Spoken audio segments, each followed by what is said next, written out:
All right. Matt, round two. All right, Matt. So, first question for you is how are you adjusting to the format that is Ascendance? It's a lot different than a typical Survivor or Big Brother game. So, just comment on how you either like or don't like the format that it is. I actually really like as far as adapting to the format of this game, I really like it just because it's different. I like having something to try to figure out, I guess, how to optimally play within. So like it's this weird kind of hybrid Big Brother and kind of Survivor thing together, where like there are like kind of a head of a household, but they don't really they make the teams and then it goes into kind of a survivor format, which is kind of interesting. And I'm just trying to figure out like the best way to play that most weeks. It does, and also like the poker chips and being able to bet on the results of the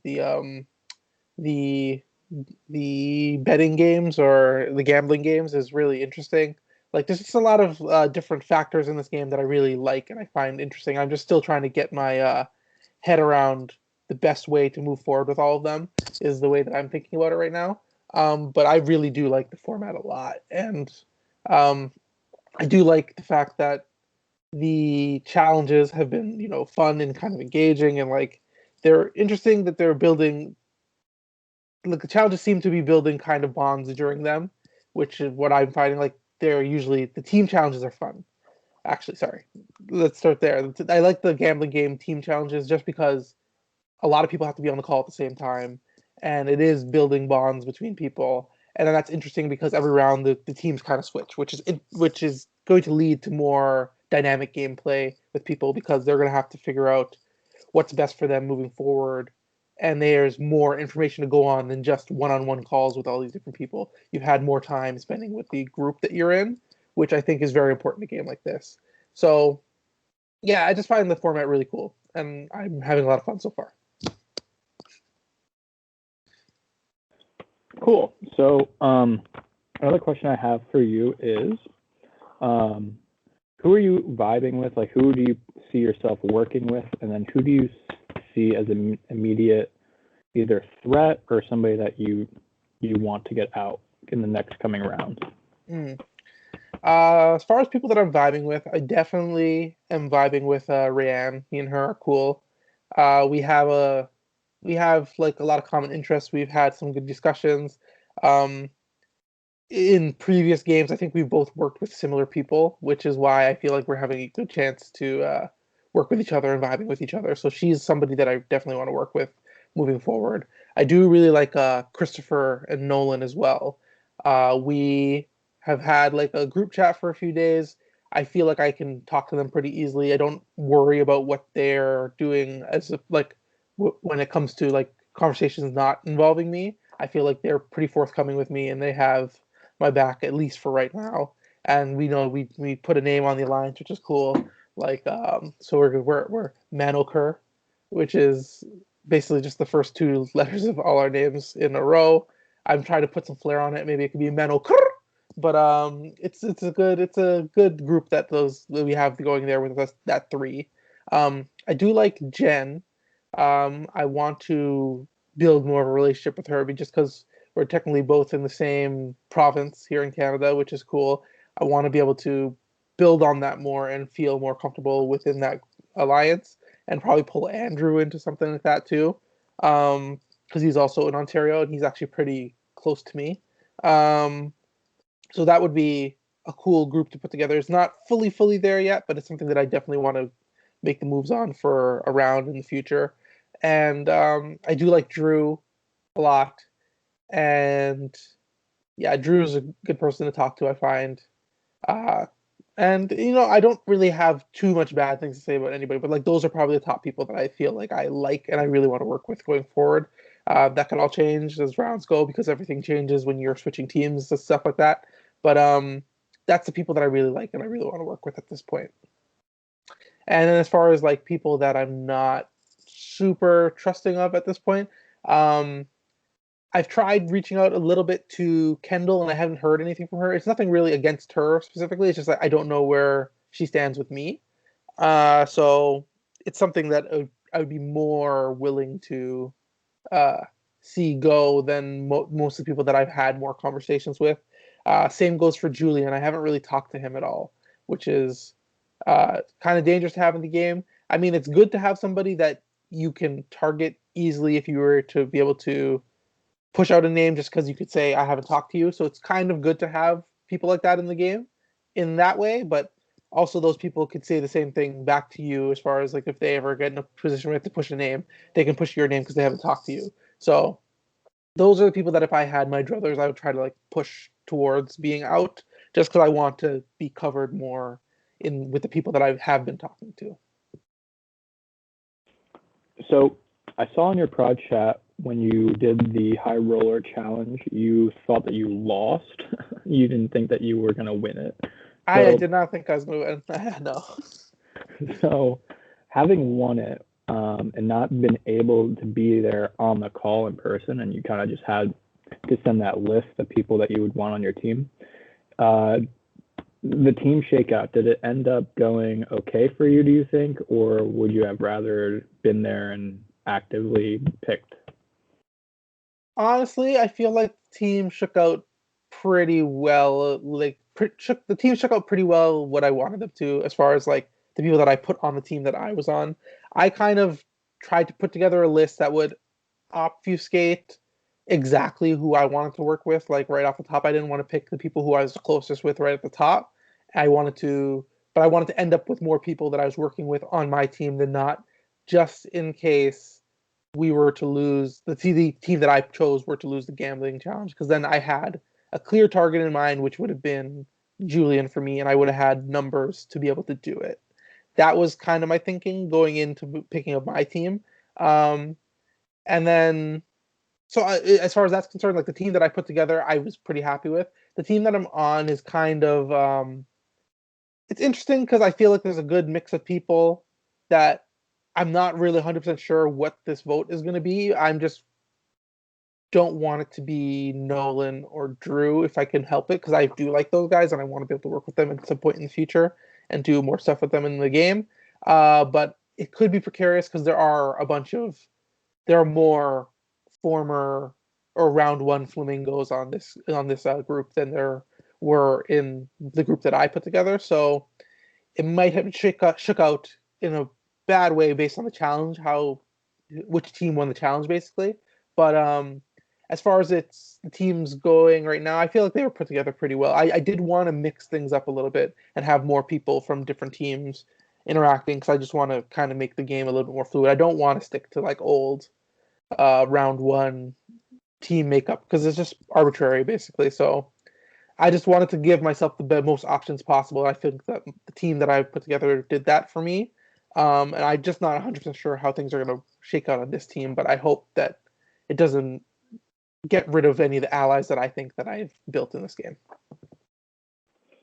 If you had your choice in who were to get eliminated tonight, who would it be? Ooh. Uh, I would probably say Kendall because that'd just be the easiest thing for me. I haven't had a lot of discussions with her, and if she went, it wouldn't really affect my game that much as far as like talks that I've been having with people. Um, but I'm pretty amenable. They're just names that I wouldn't want to go home. Like I don't want Alex to go home. I don't want Brian to go home. I don't want Nolan or Drew. Like those are the names. Like I basically try to work it back from like who do I want to keep in, and those are the big names that I definitely want to protect. And then the names that are left over, I could be pretty amenable to any of them going home. I think my game would be okay as long as I have the people that I know that I can work with still in the game, which is kind of the way that I'm looking at it. But just got to see how it shakes out. I'm going to try to. I don't want to push too hard on anything right now, just because I did win a high roller a little bit earlier than I was expecting. I don't want to put a target on my back for trying to push an agenda too much. I'm kind of just wanting to go with the flow and have people feel like I'm a pretty low maintenance alliance member to have in their group. So that's kind of the game plan that I have going right now, and I just kind of want to maintain that. Who do you trust the most in the game right now? Ooh, I probably trust Ray most in the game right now. She's the person that I would tell most of information to. Definitely the person that I think is the easiest to talk to for me. Yeah, it's Ray, and then like right up there is probably Chris. Like me and I like Chris a lot. I feel good about Chris. I would go very far in the game with Chris. I want to work with him.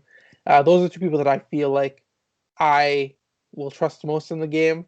I don't know if I can trust them the most in the game, but that's not really how I operate in games like this. The way that I kind of play it is I pick people that I feel like I can trust, and I will just trust them until they give me a reason not to, just because I need to have an outlet for the ideas and the thoughts that I'm having in the game. So I feel like it's important to have that kind of outlet to go over strategy and things that you're thinking about, and you can't worry too much about whether or not like it's going to backfire on you because you don't have a lot of information going early on. You just kind of pick somebody and put your trust in them, and hopefully the trust that you're putting in them will make them want to trust you because you're demonstrating that you trust them.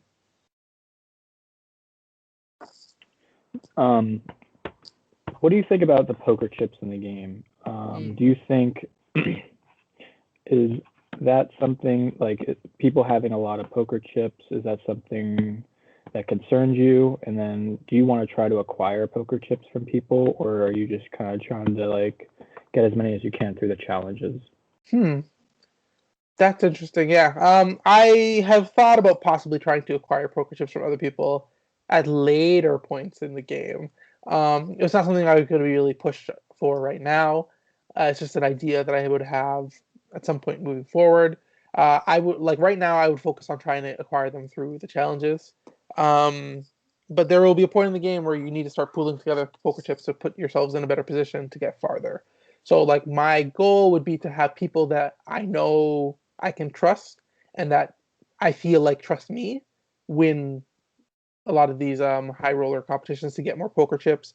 And I'm sure there is a way to game things a little bit to try to get more poker chips in your pocket, and that's kind of where I'm at right now. I want to do that kind of quietly, but um, it's hard to do it quietly when they're acquired in such a public way, I guess. So you kind of have to be smart and strategic about the way that you approach acquiring a large amount of poker chips, for sure.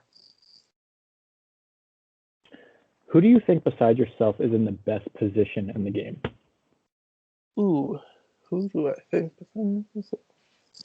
I definitely think that Ray is probably in a really good position, as well as I think Jen is in a really good position in the sense that she's been really good at both these first challenges that I've seen, and that she has a poker chip, and she's doing pretty well in that sense. I also think Andrew is probably pretty good, pretty well positioned in the game in the sense that I know that he has at least two poker chips at this point, and that he had his. I haven't heard his name come up as far as like somebody that people don't trust so far. So like he's in a good position. I don't want to be at the top of people's lips as far as like the way that I play the game. I don't want people to be talking about me too much in a good or negative way because both ways are kind of negative in the end.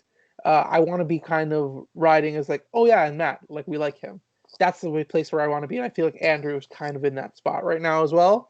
So that's kind of the place where I was kind of occupying the same lane that I'm trying to get into.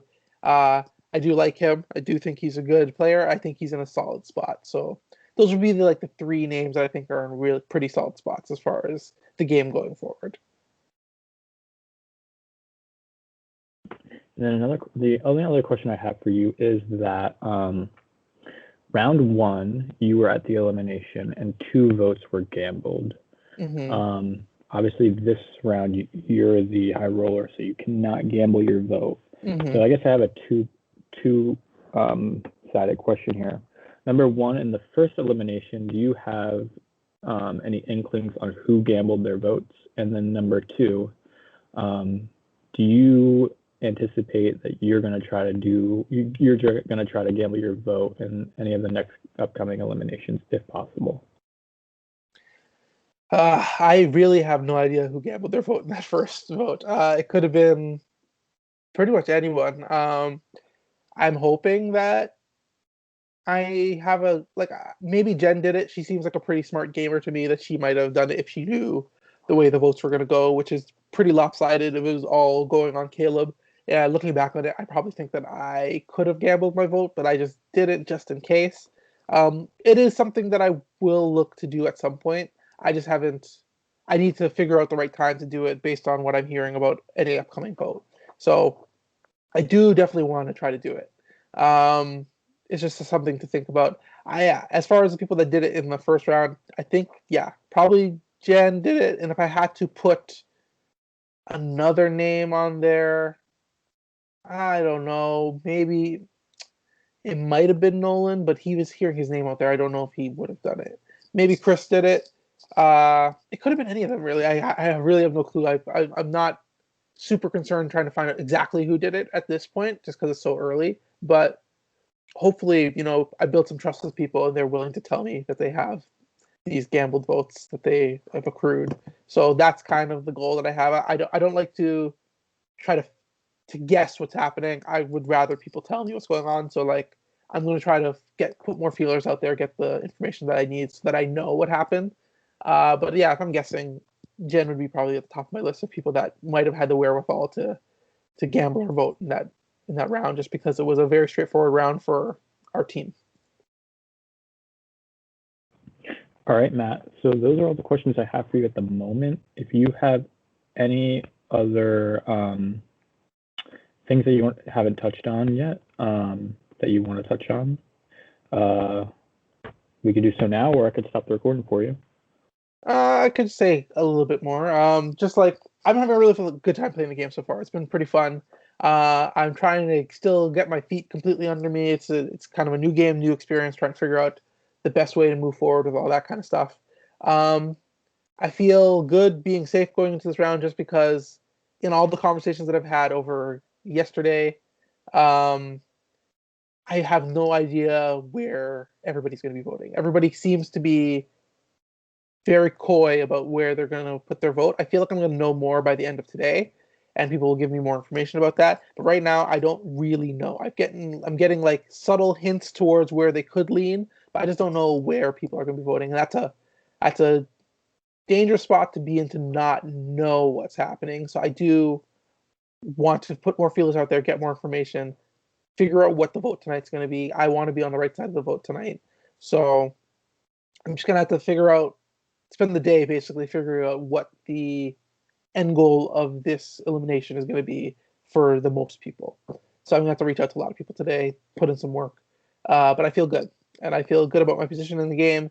And I feel good about my ability to, further my position in the game as we move forward into round 3, round 4, round 5. And no, I'm just having a blast so far. It's been really fun. And I'm excited to, just keep it going.